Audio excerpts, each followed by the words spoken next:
Hello students, welcome in English class, and today we will start with the second chapter of snapshot book, that is the address, written by Marga Minko. So in this chapter, this story is of a daughter who goes in search of her mother's belonging after the war in Holland. So in this story we will see the impact of war on people, on common people, we can say that. So the story, the address is all about the human predicament that follows the war. So this story narrates how a daughter goes to the native place in Holland in search of her mother's belonging after the war. So firstly I want to give you the brief introduction that in this story there was a girl. Due to war, they have to leave Holland that time. They shifted somewhere else. But their house, we can say that her mother's belongings was in Holland. So after so many years of war, she came back to Holland in search of her mother's belongings. Her mother told her that all her belongings are with Mrs. Darling. She lives in Street 46, Macaroni Street, house number 46, and the name of the lady was Mrs. Darling. So now the girl came back to Holland in search of her mother's belonging, in mother's material. And the address of the house is where she has to go. Macaroni Street, house number 46, Mrs. Darling. So, at the beginning of the story, it is narrated how the protagonist means the narrator, the heroine, was given a very bad reception when she went to her native place after the war in search of her mother's belonging.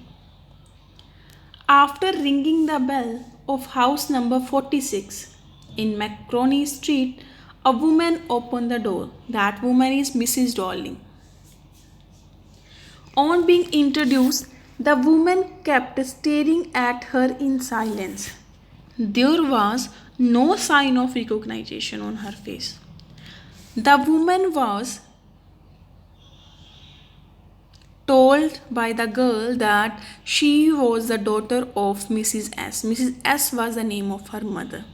She told the woman that I am daughter of Mrs. S. But Mrs. Darling did not show any sign of recognition. Then the girl thought that she probably came to a wrong house.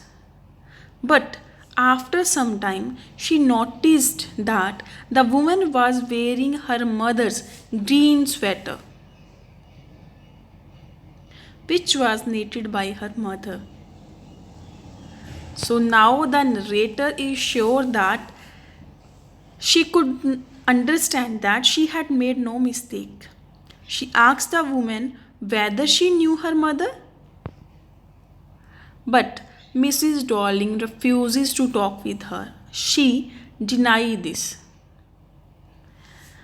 Then narrator wanted to talk to her for some time more, but the woman closed the door.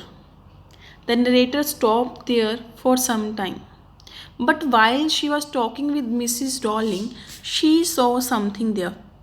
She notices that someone is looking from the window. But the woman closed the door. The narrator stopped there for some time and then left the place. While leaving the house, she noticed the address on the nameplate. That was Mrs. Darling, house number 46. And she remembered this address very well. In the subsequent sections, the memories of the narrator's bygone days come to light. Her mother had provided the address years ago. During the war, she went to the home for a few days. Now, The author tells about her past that